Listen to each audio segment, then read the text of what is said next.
ये चौपाई भगवान के लिए, ध्यान देना। जाने बिनु न होए प्रतीति और बिन प्रतीति होए नहीं प्रीति। ये चौपाई भगवान के लिए है, लेकिन इसी चौपाई के ऊपर कौन चौपाई है?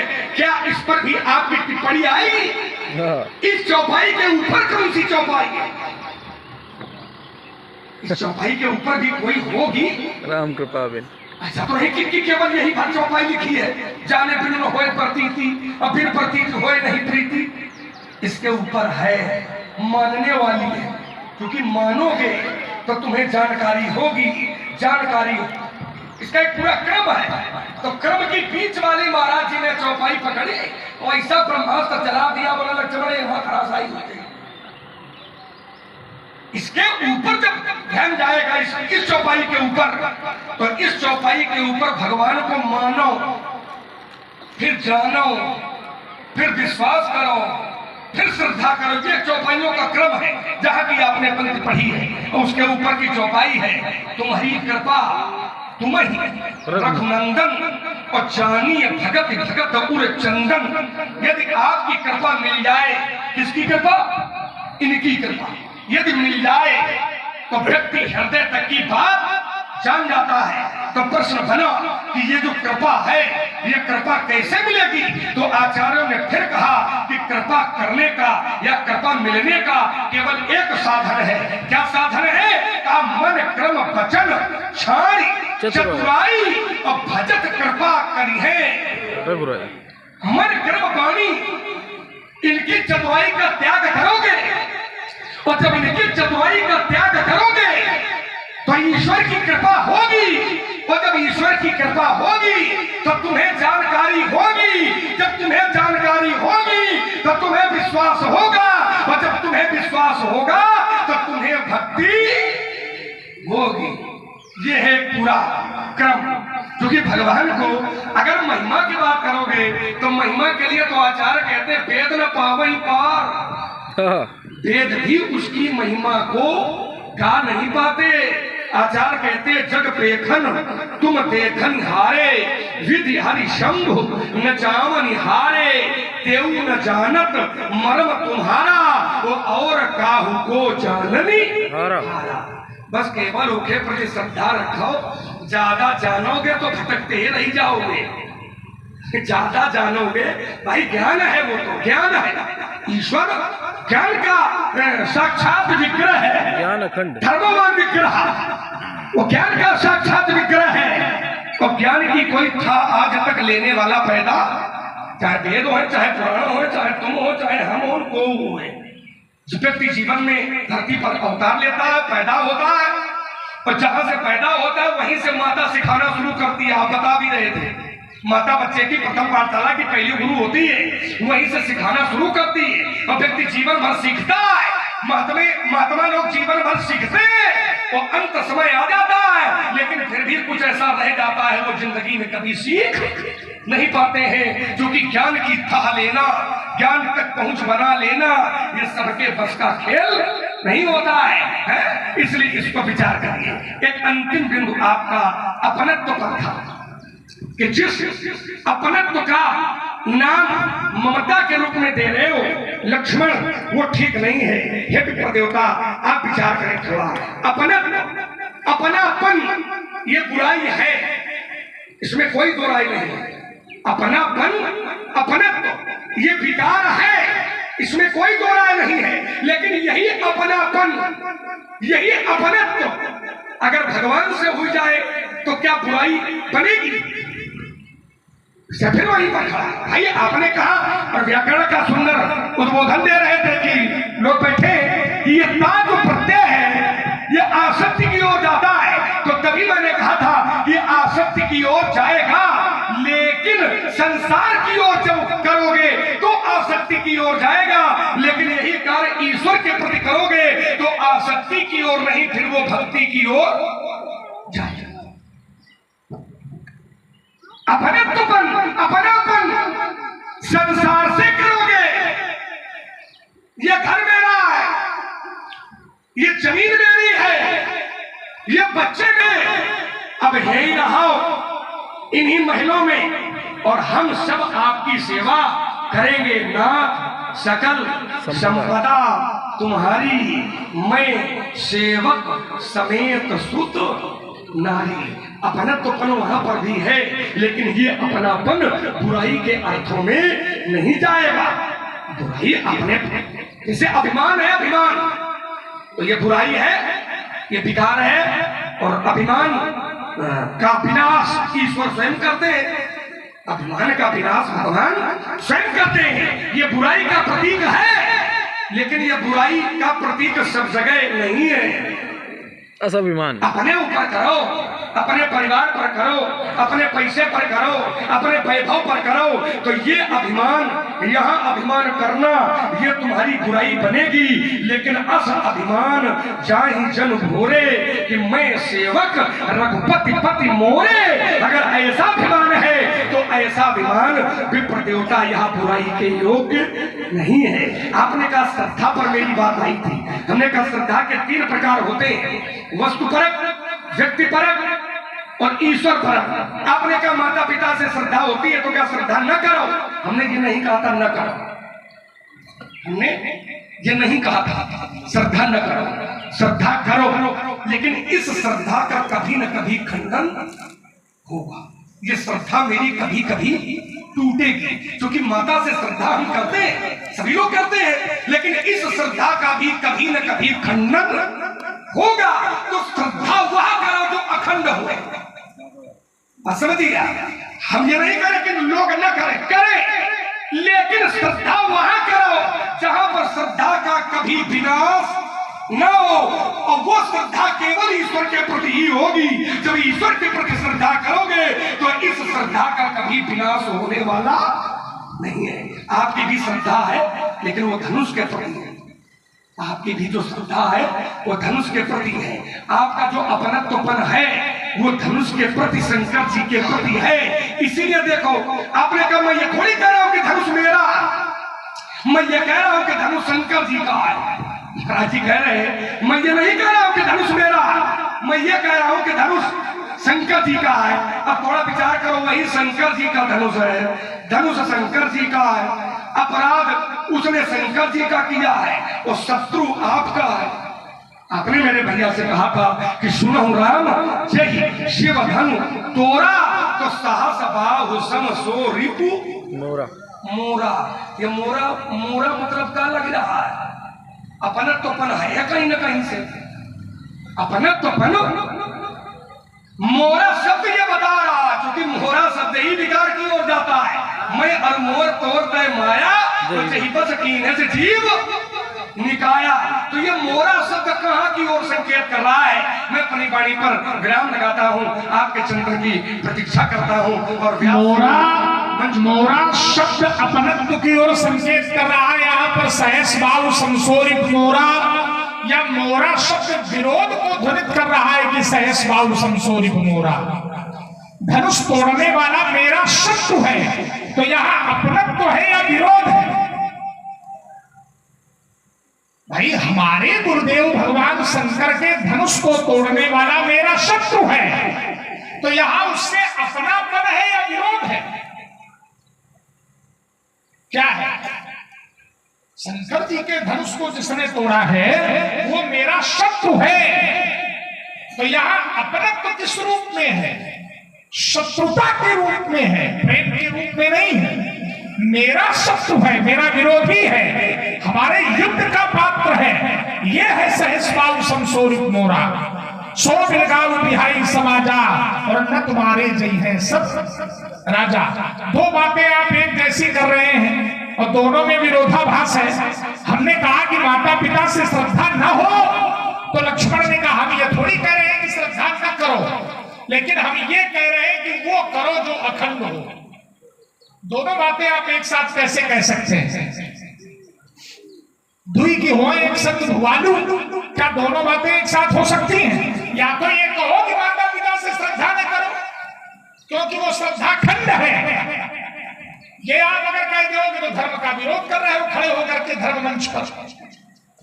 तो कहना भी नहीं चाहते हो और कह भी रहे हो। क्या कह रहे हो कि वो श्रद्धा करो जो अखंड हो। ईश्वर से श्रद्धा करिए। हम ये कह रहे हैं तो बात तो वही हो गई, आप उसको खुल करके ना कह रहे हो तो छुपा करके कह रहे हो, लेकिन कह तो यही रहे हो कि माता से अगर श्रद्धा करोगे तो यह श्रद्धा कभी न कभी टूटेगी। इसका तात्पर्य क्या है? यही तो कहना चाहते हो कि माता से श्रद्धा न करो। ये संदेश आपको नहीं देना चाहिए। धर्म मंच पर खड़े होकर लोगों को हंसाना ये विषय अलग है, लेकिन ऐसी बात न कही जाए जो शास्त्र के विरोध में हो। हमारी संस्कृति जो है वो मातृ देवो भव की है। हमारी जो संस्कृति है वो पितृ देवो भव की है। हमारी जो संस्कृति है वो अतिथि देवो भव की है। तो माता के प्रति जब माता को आप देव मानेंगे, माता को आप देव मानेंगे, पिता को आप देव मानेंगे, अतिथि को आप देव मानेंगे, गुरु को आप देव मानेंगे, तो देव के प्रति प्रत्येक व्यक्ति को श्रद्धा होती है। नास्ति मात्र समम तीर्थम, माता के समान कोई दूसरा तीर्थ नहीं है। और आप कह रहे हैं कि माता से श्रद्धा करोगे तो श्रद्धा खंडित होगी। आप समझिए जरा, श्रद्धा का स्वरूप बदलता है। स्वरूप हम ये नहीं कह सकते कि माता से श्रद्धा करोगे तो श्रद्धा खंडित होगी, एक नहीं। इसलिए ईश्वर से श्रद्धा करिए। अरे ईश्वर ने तो स्वयं कहा, चारि पदार्थ करतल ताके प्रिय पितु मातु प्राण सम। हमारे आज श्रवण कुमार जैसे बहुत पुत्र हुए जिन्होंने माता से भी श्रद्धा की और पिता से भी श्रद्धा की। भले ही भगवान छूट जाए, लेकिन माता पिता की सेवा करके श्रवण कुमार ने पितृमातृ भक्ति को प्रमाणित किया है। टूट गई तो क्या हुआ?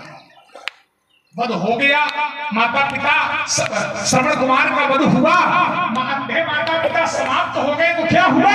तो क्या मतलब अपने माता पिता से श्रद्धा न करें? फल की कामना का त्याग कर श्रद्धा करें। ये न सोचें कि श्रद्धा हमारी खंडित होगी या नहीं, ये मानकर करें कि मातृ देवो भव की संस्कृति में हम जीने वाले हैं, पितृ देवो भव की संस्कृति में हम जीने वाले हैं, गुरु देवो भव की संस्कृति में हम जीने वाले हैं, अतिथि देवो भव की संस्कृति में जीने वाले हैं। इसलिए माता के प्रति श्रद्धा हो, इसलिए भाइयों के प्रति श्रद्धा हो, इसलिए अपने पिता के प्रति श्रद्धा हो, इसलिए अपने गुरु और अतिथि के प्रति श्रद्धा हो। भगवान के प्रति करिए, माता के प्रति करिए, पिता के प्रति करिए, श्रेष्ठ जनों के प्रति करिए। श्रद्धा का भाव होना चाहिए। और देवर्षि नारद ने श्रद्धा के 84 सूत्रों का निर्माण किया है। 84 भक्त सूत्रों का निर्माण किया है। और 84 भक्त सूत्रों में एक सूत्र है पूज्येश अनुरागयो भक्ति। पूज्य के प्रति अनुराग होना यह भक्ति कहलाता है। तो जब पूज्य के प्रति अनुराग होना यह भक्ति कहलाता है, तो इस श्रद्धा को हमें स्वीकार करना चाहिए। आपकी मान्यता क्या है ये आपका विषय है, मेरी मान्यता क्या है ये मेरा विषय है। ये मेरा विषय। भावना अपनी होती है, भावना किसी के अनुसार किसी की नहीं होती है। भावना अपनी होती है। मेरी भावना मेरे अनुसार है, तुम्हारी भावना तुम्हारे अनुसार है। तुम्हारा अपना हृदय क्या कहता है, तुम्हारे हृदय की भावना क्या है, ये तुम्हारी भक्ति पर। मैंने कहा कि आप जब तक परमात्मा को जानेंगे नहीं तब तक मानोगे कैसे। तो हमने, लक्ष्मण ने कहा कि ये संसार का नियम है, तो मैंने एक अर्धाली पढ़ी, जाने बिनु न होए प्रतीति और बिनु प्रतीति होए नहीं प्रीति। तो लक्ष्मण ने कहा कि इसके ऊपर वाली पढ़िए। तो अब यहां पर देखिए उत्तर हो गया इस अर्धाली में जो मैंने पढ़ा, जाने बिनु न। जब तक आप जानेंगे नहीं तब तक आपको परमात्मा से विश्वास नहीं होगा, और जब तक विश्वास नहीं होगा तब तक भक्ति में किसी भी प्रकार की कोई दृढ़ता नहीं आएगी। तो लक्ष्मण ने कहा इसके ऊपर वाली भी पढ़िए। अब इसके ऊपर वाली लक्ष्मण जी ने पढ़ी, क्या पढ़ी? तुम्हारी कृपा तुम्हें ही रघुनंदन और जाने ही भगत भगत चंदन चंदन। तुम्हारी कृपा माने आपकी कृपा साक्षात आप ही है। और जाने ही भगत भगत उर चंदन, हे भक्तों के उर के चंदन, हे भक्तों के हृदय के चंदन, आपको केवल भक्त जानते हैं। तो इसमें मानने वाली बात कहा है? तुम्हारी कृपा तुम्ही रघुनंदन, और तो जाने की बात है। जाने ही भगत भगत और चंदन, हे भक्तों के हृदय के चंदन, आपको भक्त जानते हैं। और कैसे जानते हैं? तो कहा तुम्हारी कृपा, आपकी कृपा से जानते हैं, आपकी कृपा से। और कृपा का कोई कारण नहीं है, क्योंकि परमात्मा अकारण कृपा करते हैं, कारण रहित दयालु, कारण रहित कृपालु। परमात्मा की कृपा अकारण होती है, हम उनको ससीम नहीं कर सकते, वो असीम है। लेकिन सिद्धांत आपने कई बार कहा, लेकिन सिद्धांत क्या दिया है? आप कोई एक सिद्धांत देते तो हम उस सिद्धांत पर चिंतन करते। आपने कल्पित बात कई बार कही कि पहले मानो फिर जानो, लेकिन ऐसा सिद्धांत भी तो आप लाइए कि पहले मानो फिर जानो। कोई सिद्धांत अगर आपके पास हो, देखिए हमारे तुम्हारे बीच में सिद्धांतों की लड़ाई है। आप सिद्धांत, हमने जो दृष्टांत दिया, आप बड़ी चतुराई से उसे अपवाद कह रहे हो। वाह भाई वाह, आप उसको अपनी बात कटिका से अपवाद कह रहे हो। हम ये कह रहे हैं कि प्रहलाद ने तब तक युद्ध किया नारायण का कि जब तक आप जानेंगे नहीं तब तक आप नहीं मानेंगे। एक बात और मैं बताऊं, फिर लीजिए जरा, फिर लीजिए। चलो एक को आपने अपवाद बता दिया कि नर नारायण और प्रहलाद का चरित्र ये अपवाद है। अच्छा, पुराणों में जितनी कथाएं हम आपको दे रहे हैं ला करके कि पहले जाना गया तब माना गया, तो क्या आप सबको अपवाद कहोगे कि ये सब अपवाद हैं? चलो एक दृष्टांत मैं आपको और दे रहा हूं, बालक ध्रुव का, मैं ध्रुव का दृष्टांत आपको दे रहा हूं कि जब तक जाना नहीं तब तक परमात्मा के चरणों में ध्रुव को भी प्रेम नहीं हुआ। जनाया किसने? माता ने। जिस समय बालक ध्रुव माता के समक्ष पहुंचे तो माता ने कहा, तपसाराध्य पुरुषम तस्यैवानुग्रहेण में गर्भे पुं साधयात्मानं यदि इच्छसि नृपासनं। क्या इसको भी आप अपवाद कहोगे? ये भी अपवाद है। जब तक नहीं जानोगे तब तक हमारा प्रेम परमात्मा के प्रति नहीं होगा। छोटा बच्चा अगर ये जानेगा नहीं है परमात्मा की मूर्ति है, तो भला परमात्मा के सामने उसका सिर क्यों झुकेगा? और एक बार आप मंदिर को देखते हो इन आंखों से तो कहना नहीं पड़ता, आपका सिर श्रद्धा से झुक जाता है। आप कहते हैं क्या? कोई कहता है आपसे कि सिर झुकाओ? आंखों से देखते ही आपका सिर श्रद्धा से झुकता है। क्यों?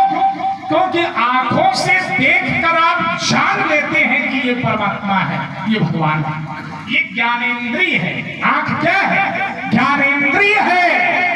और आंख से देखकर जानते हैं, कानों से सुनकर जानते हैं। तो जब तक परमात्मा के चरित्रों को कानों से सुनकर हम जानेंगे नहीं, तब तक परमात्मा के चरणों में हमें प्रेम नहीं होगा, मान्यता नहीं होगी। इसीलिए मैंने कहा था, प्रीति बिना नहीं भगत द्रढ़ाई, तो जिन खगेश झलके चिकनाई। जब तक जानेंगे नहीं परमात्मा के विषय में। तुमने कहा कि वो पुराण भी नहीं जानते हैं, वेद भी नहीं जानते हैं, वेद भी नहीं जानते हैं, पुराण भी नहीं जानते हैं। देखिए, जानते तो हैं, ये नहीं है कि नहीं जानते हैं, जानते तो हैं, लेकिन जानते हुए भी ये कहते हैं कि जितना हम जानते हैं इतना ही नहीं है, और भी कुछ है। नेति नेति क्या कहते हैं? नेति नेति यही वेद निरूपा। अच्छा, यहाँ पर अगर छोटी सी बात हम रखें, आप लोगों के लिए थोड़ा चिंतन करना। लक्ष्मण ने कहा कि वेद पुराण भी नहीं जानते हैं, तो अगर जानते नहीं है तो फिर निरूपण कैसे क्या बिना जाने निरूपण हो जाएगा? नेत नेत जे ही वेद निरूपा। तो ये निरूपा शब्द का अर्थ क्या है? निरूपा माने निरूपण। और जब तक आप इनके विषय में या भगवान के विषय में या किसी दिव्य शक्ति के विषय में जानेंगे नहीं, तब तक आप उसका निरूपण कैसे करेंगे? तो निरूपण तो वेदों से ही होता है, निरूपण पुराणों से ही होता है। इसीलिए आपने कहा नहीं जानते हैं, और मैं एक श्लोक पढ़ रहा हूं। आप लोग प्रतिदिन पंचम सोपान का पाठ करते हैं, और पंचम सोपान के प्रारंभ में भी एक श्लोक है।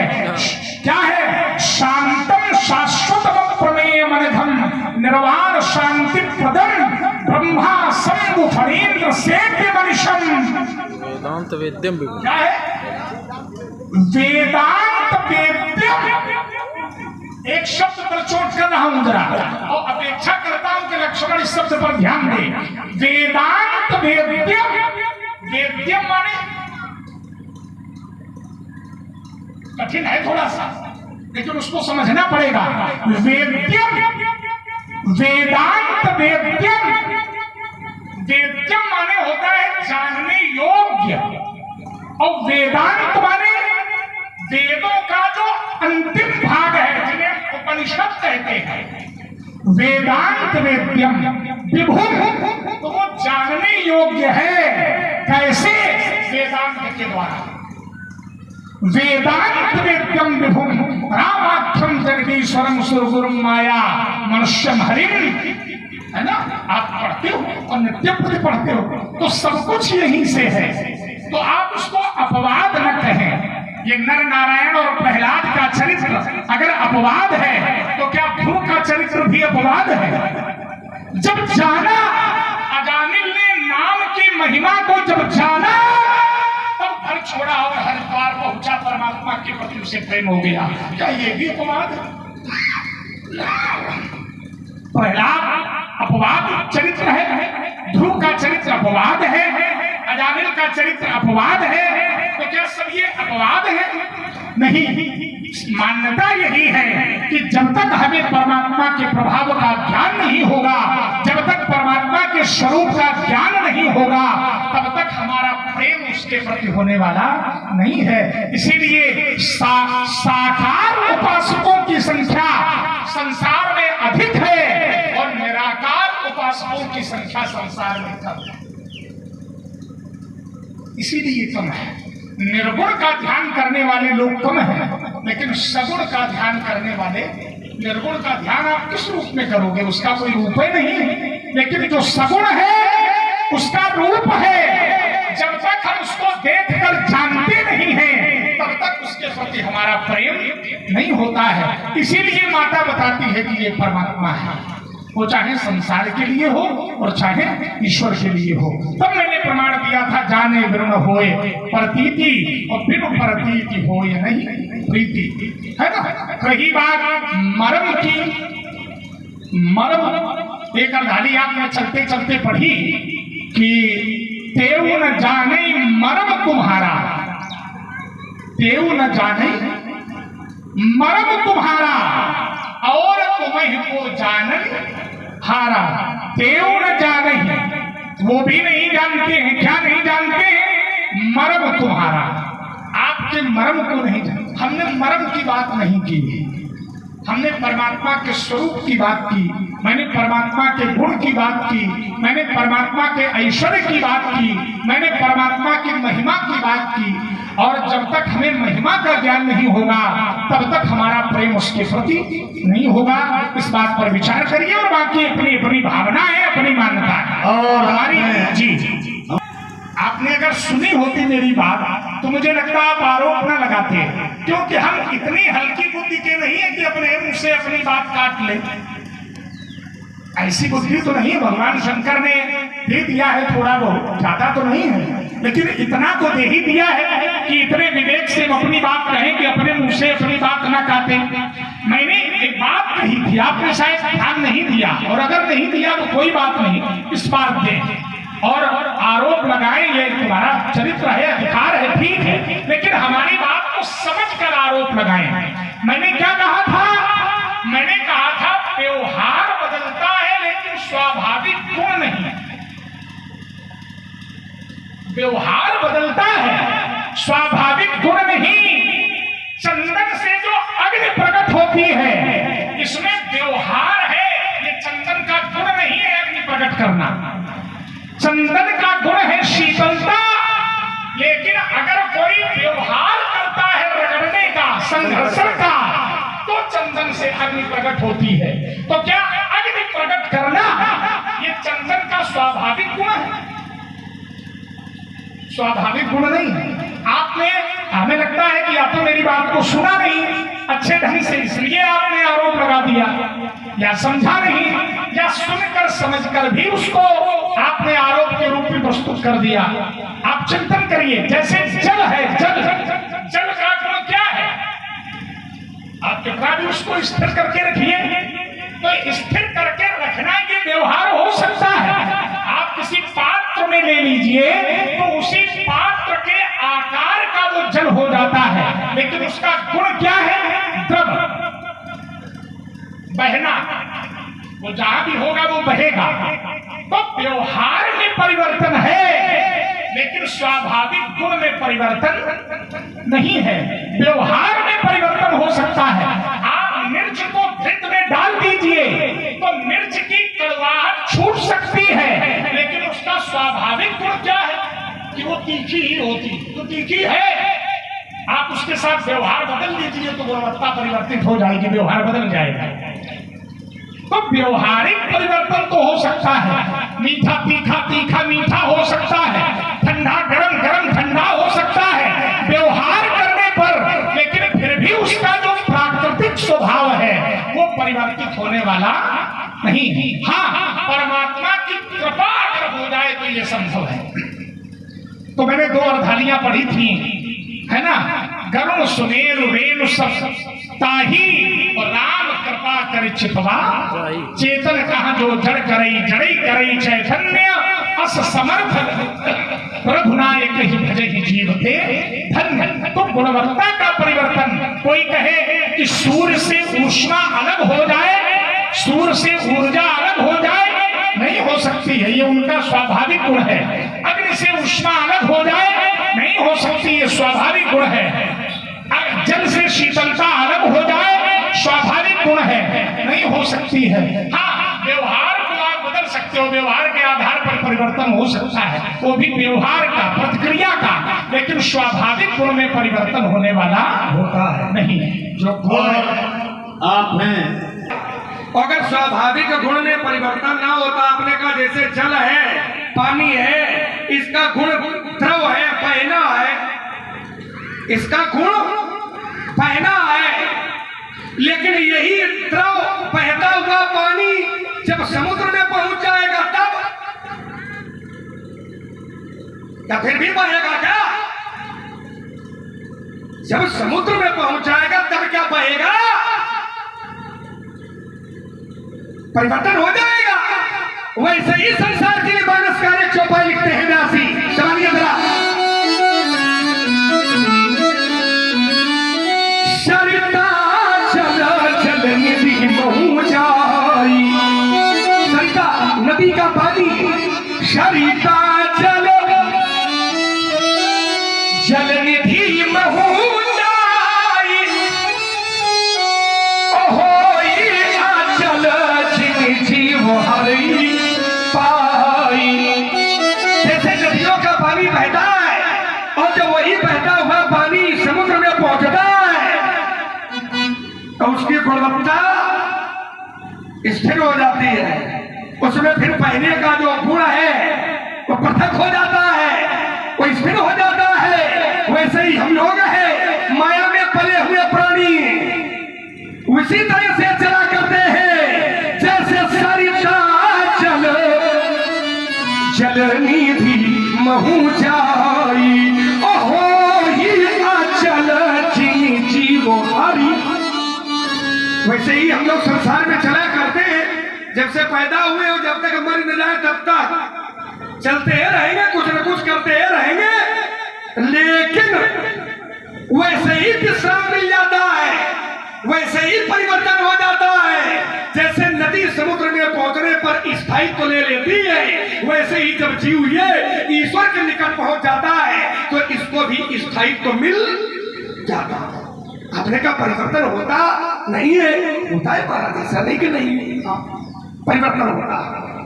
स्थिति परिस्थिति के अनुसार जो गुण होता है वो दुर्गुण हो जाता है, और जो दुर्गुण होता है वो गुण हो जाता है। स्थिति परिस्थिति बदल जाता है, स्थिति परिस्थिति बदलता है तो जो गुण है वह दुर्गुण बन जाता है, और जो दुर्गुण है वो गुण बन जाता है। जैसे दोहा पढ़ता हूं रामचरितमानस का,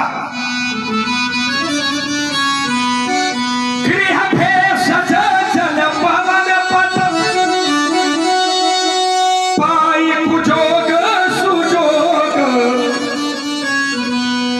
गृह भेषज जल पवन पथ पाई कुजोग सुजोग, होई सुवस्तु कुवस्तु जग लखहि सुलक्षण लो। जो सुवस्तु है वो कुवस्तु हो जाती है, और जो कुवस्तु है वो सुवस्तु हो जाती है। जैसे भेषज, भेषज माने औषधि, औषधि अच्छी बुरी नहीं होती है। किसी चतुर चिकित्सक से ले लोगे तो तुम्हारा रोग खत्म कर देगी, और कौनो ऐसे ही नहीं ले तो रोग बाद में खत्म हुई, रोगी पहले। हवा अच्छी बुरी नहीं होती है, हवा अगर फुलवारी से गुजरेगी तो वही हवा सुगंध देगी, लेकिन वही हवा अगर कहीं मरा हुआ जानवर पड़ा हो वहां से गुजरेगी तो दुर्गंध देगी। परिवर्तन प्रकृति का नियम है। आप कहते हैं स्वभाव में परिवर्तन नहीं होता, होता है। स्वभाव में भी परिवर्तन होता है। अगर स्वभाव में परिवर्तन न होता तो आचार्य कहते हैं कि सत सत सुधर ही सतसंगति पाई, सत सुधर ही सतसंगति पाई। और जब सत्संगति पा जाता है तो पारस परस, जो कुभाप है लोहा वो सुधातु बन जाता है, परिवर्तन हो जाता है। लेकिन परिवर्तन दिल से करेगा तो होगा नहीं। बहुत दुष्ट है, संगत करते हैं लेकिन मिटे न मलिन स्वभाव, अभंगु, उनका स्वभाव नहीं मिटता है। लेकिन एक ऐसे व्यक्ति थे जिन्होंने दिल से परिवर्तन करने का विचार बनाया तो स्वभाव में परिवर्तन हो गया। उस शास्त्र को प्रमाण देना पड़ गया व्यासी कि उल्टा नाम जपति जग जान। इनका गुण क्या था, इनका स्वाभाविक व्यवहार लक्षण क्या था? नाम रत्नाकर था, नाम रत्नाकर था। चोरी करते थे, लूटते थे। और देवर्षि नारद जी से सत्संग हुआ, क्या परिवार वालों से पूछ करके आओ जो तुम कर रहे हो क्या इसमें भागीदार हो गए? परिवार वालों से पूछने गए, परिवार वालों ने मना कर दिया। जग गया वहीं से अंदर वाला, अंदर बैठा है ना, जग गया लौट करके आए, बोले परिवार वालों ने मना कर दिया। बोले फिर करोगे? कहा लगता तो नहीं कि अब कर पाऊंगा, क्योंकि जिनके लिए कर रहा था वही सब हाथ खड़े कर दिए। जिनके लिए मैं ये सब कर रहा था उन्होंने ये हाथ खड़े कर दिए, तो मैं अब कहाँ जाऊं? तो नारद जी ने कहा भगवान के नाम का जाप करो। बोले जाप होगा नहीं, काहे नहीं होगा? कहा यह जो जिंदगी है ये मार काट में गुजरी है, लूटने में गुजरी है। तो मरा तो निकल सकता है, लेकिन राम राम निकलने वाला नहीं है। संत जी ने कहा कि ऐसा करो प्रभु कि तुम मरा कहो, और मरा कहना शुरू किया। तो शास्त्र का उद्घोष बन गया कि उल्टा नाम जपति जगत जान, तो वाल्मीकि भय ब्रह्म समान जानकारी पर था और तीसरा श्रद्धा पर था। हमने देखो कई बार आपसे कहा, आपने कहा कि तुम या तो ये कहो कि श्रद्धा न करो और या तो कहो कि श्रद्धा करो। हम ये नहीं कहेंगे श्रद्धा न करो, क्योंकि श्रद्धा माता के पिता के प्रति न करो ये कहना हमारा धर्म नहीं है। लेकिन थोड़ा सोचिए, थोड़ा विचार करिए कि इस श्रद्धा का कभी न कभी विनाश होगा। और जो मैं कह रहा हूं यही बात भगवान भी कहते हैं कि सबके ममता त्याग पटोरी। उसमें माता भी है, उसमें पिता भी है, जननी जनक बंधु सुखदारा। अब भगवान कहते हैं, क्या कहते हैं कि सबके ममता त्याग पटोरी।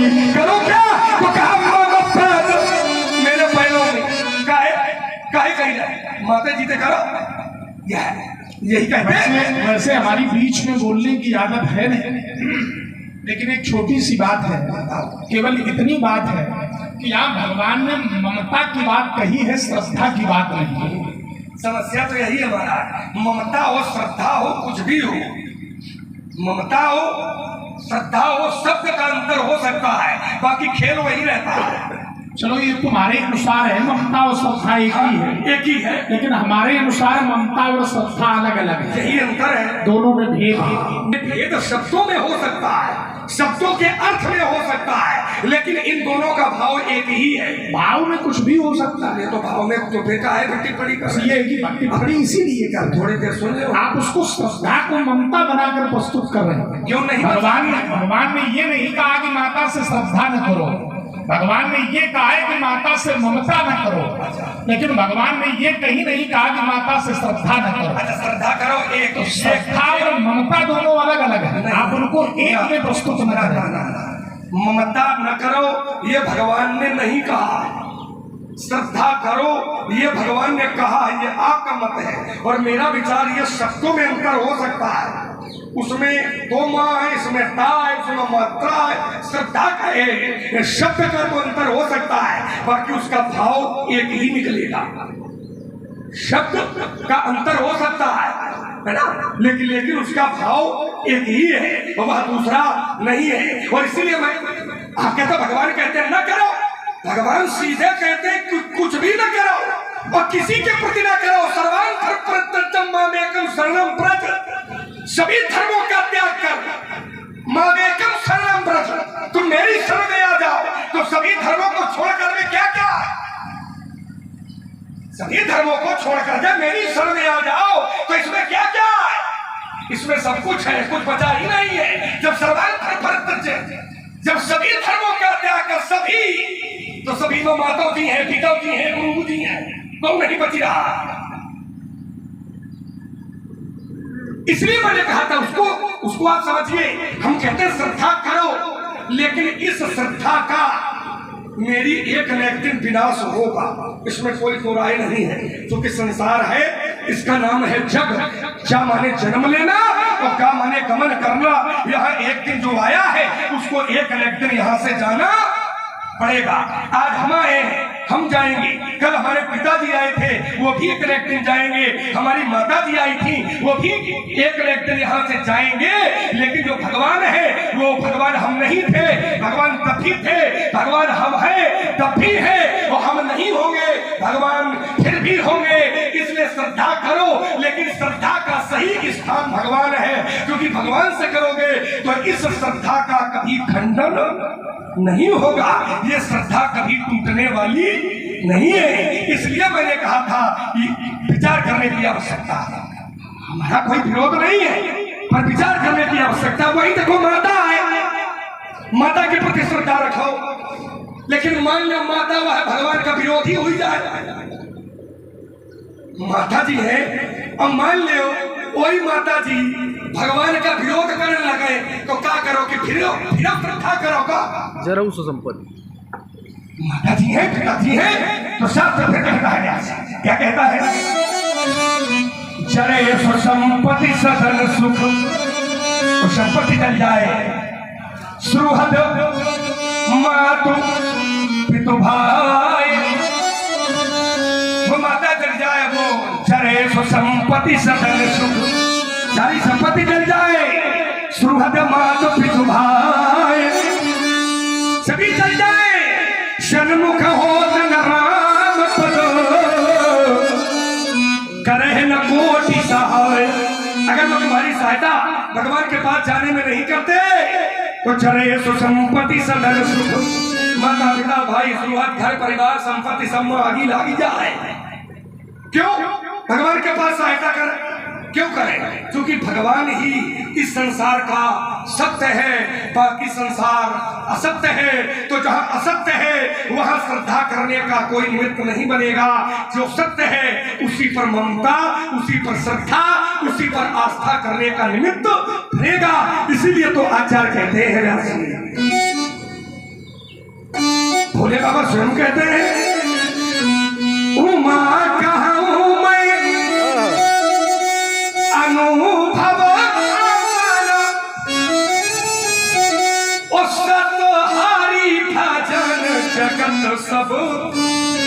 संसार स्वप्न है और भगवान सत्य है। तो इसलिए जो सत्य है, जो कि स्वप्न में देखे जाने वाला सपना कभी पूरा नहीं होता है। सपना सपना होता है, सपने कब अपने होते ये स्वप्न है। और स्वप्न में मान लिया तो हम सो गए और सोते में हमने देखा कि हमारा किसी ने गर्दन काट दिया। सोचिए जरा, सोते में अगर आपने किसी ने सपना देखा कि कोई व्यक्ति आया है और उसने मेरी गर्दन काट डाली है तो क्या करोगे? लड़ाई शुरू कर दोगे क्या? क्योंकि वो स्वप्न में देखा है, पहले गर्दन देखी लो लगी है कि नहीं है, जागे लड़ाई क्योंकि स्वप्न में देखे जाने वाला सपने हो ही भिखारी नभ और रंग नाक पति हो, पर जागे लाभ नहानि कछु जिन प्रपंच जिए जो। प्रपंच माने संसार, जिए जो। वैसे ही ये संसार है तो संसार के प्रति आप अपना लगाओ, संसार के प्रति आप अपना अपनत्व, संसार के प्रति आप अपना झुकाव न रखिए। संसार से नहीं, उससे रखिए जो सदा सर्वदा स्थिर है ना। वो कल भी था, वो आज भी है, वो आने वाले समय में भी रहेगा। हम हैं तब भी है, हम नहीं थे तब भी था, हम नहीं रहेंगे तब भी वो था। मेरे कहने का अर्थ विप्र देवता केवल इतना है ना। कुछ बातें छोड़ रहा हूँ और यही विराम लगाता हूँ। केवल एक बात में रस परिवर्तन, एक बात कहकर मैं भी अपने बिंदु को बदल लूंगा, अपनी धारा को बदल लूंगा। तुम्हारे दर्शन में और मेरे दर्शन में एक अंतर है। हर व्यक्ति का अपना एक दर्शन है। तुम अद्वैत दर्शन पर खड़े होकर के अपनी बात कर रहे हो और मैं विशिष्टाद्वैत दर्शन पर खड़े होकर अपनी बात कर रहा हूं। यद्यपि तुम भी विशिष्टाद्वैती हो, अद्वैती नहीं हो। शब्द का जो चयन आपने किया है, हाँ, उसके लिए मैं साधुवाद देता हूँ। उसमें साधुवाद की कोई बातें नहीं है। अद्वैत और विशिष्टाद्वैत का अंतर है। तुम ये कह रहे हो कि भगवान को ही मानो, भगवान को माता, भगवान को पिता, भगवान को गुरु मानो, लेकिन बहुत से भक्त संसार में ऐसे भी हुए जिन्होंने माता पिता को ही अपना भगवान मान लिया। तो क्या वो गलत थे? भक्ति तो दोनों स्थानों पर है। आप भगवान को माता पिता मान ले तो आप भक्त हैं, और माता पिता को भगवान मान ले तो भी आप भगवान के। यहाँ दर्शन का अंतर है, भक्ति का अंतर नहीं है। इसलिए हमारी बात काट नहीं रहे हो, वो किसी न किसी दर्शन में निरूपित हो रही है, प्रमाणित हो रही है।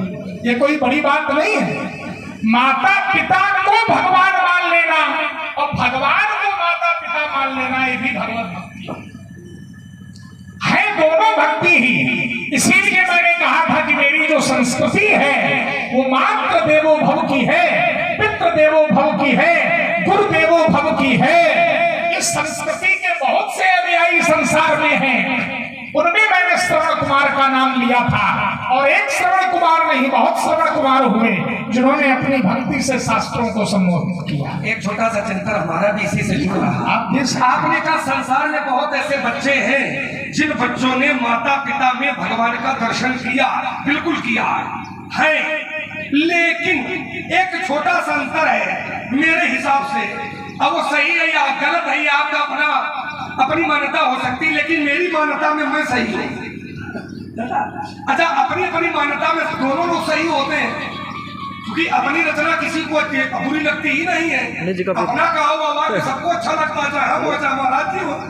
महाराज जी ये थोड़ी कहेंगे तुमने बहुत अच्छा कहा है ना? अंतर एक होता है, संसार के बच्चे माता पिता में भगवान मानते हैं। एक बच्चे वो है जो माता पिता में